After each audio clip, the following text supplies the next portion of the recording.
Hello दोस्तों, मैं अजीत मौर्य एक बार पुनः जुड़ चुका हूँ आपसे कुछ महत्वपूर्ण शब्दावलियों के साथ।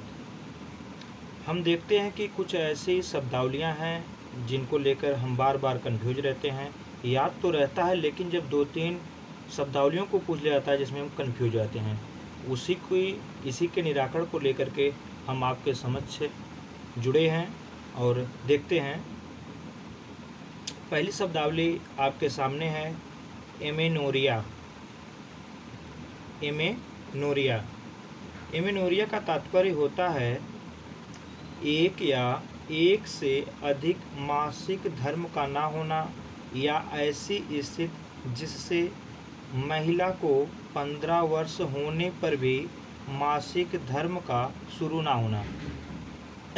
यानी कि एमेनोरिया का तात्पर्य ही मासिक धर्म से है। अब यहाँ पे एमेनोरिया आ गई, यानी कि एमेनोरिया का तात्पर्य गैप से, मासिक धर्म के गैप से है। और क्योंकि हमें पता है कि जो मासिक धर्म होता है यह महिलाओं में 13 से 15 वर्ष की आयु के बीच में 13 से 15 वर्ष की आयु के बीच में आना प्रारंभ हो जाता है। अगर यही मासिक धर्म 13 से 15 के बीच में ना आए या जो है अधिक मासिक धर्म का गैप हो, तो ऐसी घटना को ही एमेनोरिया के नाम से जाना जाता है। हमारी जो अगली शब्दावली है जो कि बिल्कुल ही इससे रिलेट करती है, इसका नाम है एपिनोरिया। एपिनोरिया, आप इस दोनों शब्दावलियों को देखिए, इसमें है एमेनोरिया, इसमें है एपिनोरिया। एपी मतलब अप्लाई, क्या APPLY, अप्लाई करना मतलब प्रयोग करना। अब देखिए हम इसको रिलेट कर रहे हैं आपको याद कराने के लिए, ऐसा कुछ नहीं है, हमने इस तरह से सेट किया कुछ जिससे आपको लंबे समय तक याद रहे। एपिनोरिया मतलब अप्लाई होगा, पहले होगा। एपिनोरिया का तात्पर्य हो जाएगा एक ऐसी स्थिति जब मासिक धर्म की अवधि 21 या उससे कम होती है, तो इस घटना को एपिनोरिया। अब देखिए, नहीं तो हम लोग देखते हैं नॉर्मली देखते हैं कि जो हमारा मासिक धर्म होता है वह 28 डे से 32 डे का होता है। इतने दिन पे हमको मासिक धर्म आता है, लेकिन वहीं पर एपिनोरिया मतलब अप्लाई पहले हो जाएगा। कितना दिन पहले होगा? जो मासिक धर्म हमको मिनिमम 28 से 32 दिन पे रिटर्न हो रहा था, वही अब 21 दिन पे होने लगेगा। तो यहाँ पर इससे हम याद कर सकते हैं, एपी से अप्लाई होगा पहले, तो इसको हम जानेंगे एपिनोरिया। अगला देखिए जो अगली शब्दावली है डिसमेनोरिया। डिसमेनोरिया, डिस मतलब डिसेबिलिटी, डिसेबिलिटी मतलब विकार, यानी कि जो हमारा मासिक धर्म है उसमें कोई विकार आ गया। विकार आने से ही हम देखते हैं जहाँ कहीं पर भी विकार आता है तो समस्याएं खड़ी होती हैं। तो यहाँ से जो विकार आएगा यानी कि दर्द होगा, यानी कि मासिक धर्म में होने वाले दर्द को ही हम डिसमेनोरिया के नाम से जानते हैं। यानी कि एक शब्द में कह सकते हैं कि मासिक धर्म में होने वाला दर्द डिसमेनोरिया कहलाता है। तब देखिए एमेनोरिया मासिक धर्म का गैप, एपिनोरिया अप्लाई पहले यानी मासिक धर्म का कम समय में आ जाना, डिसमेनोरिया मासिक धर्म में होने वाली दर्द जो कि डिसेबिलिटी के कारण हम ऐसा मान लिए। तो ये 3 चीज़ें हो गई। अब देखिए एक बहुत अच्छी चीज़ है एनेस्थेटिक, या इसी को हम लोग एनेस्थीसिया के नाम से जानते हैं। एनेस्थीसिया क्या है? एनेस्थीसिया एक दवा है। क्या है? एक दवा है। इस दवा के माध्यम से जो शरीर के किसी हिस्से या पूरे हिस्से की संवेदना को पूर्ण या आंशिक रूप से खत्म कर देती है।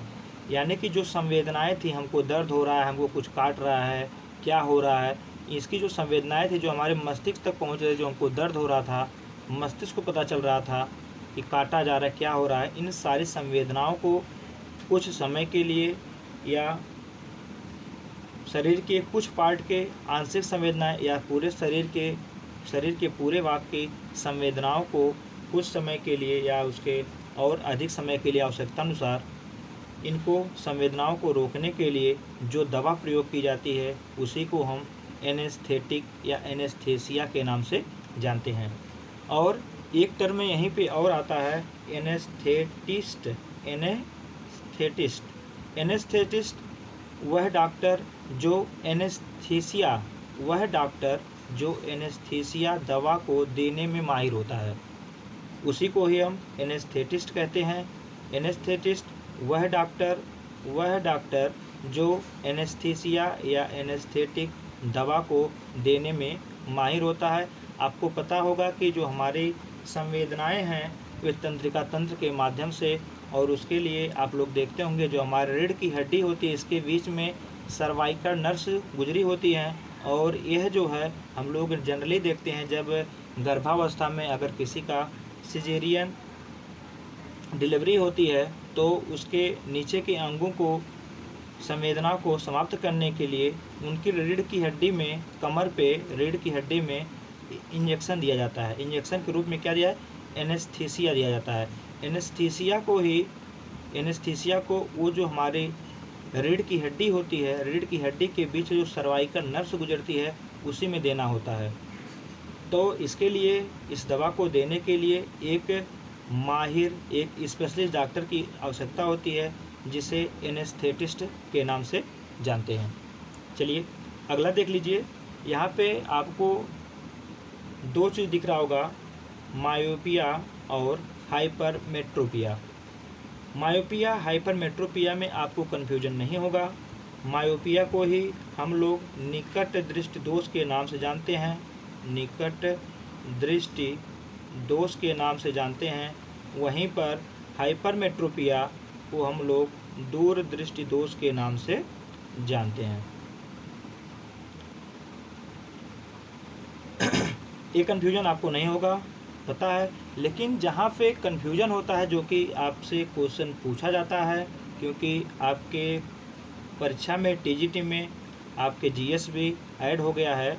अब देखिए यहाँ पे जो समस्या आती है जिसमें बोलते हैं हम कि इसमें दिया जाने वाला लेंस है, अगर कोई व्यक्ति निकट दृष्टि दोष से पीड़ित है तो उसके इस दोष को समाप्त करने के लिए कौन सा लेंस उसके चश्मे में लगाया जाएगा, यही कन्फ्यूजन बार बार बनी रहती है।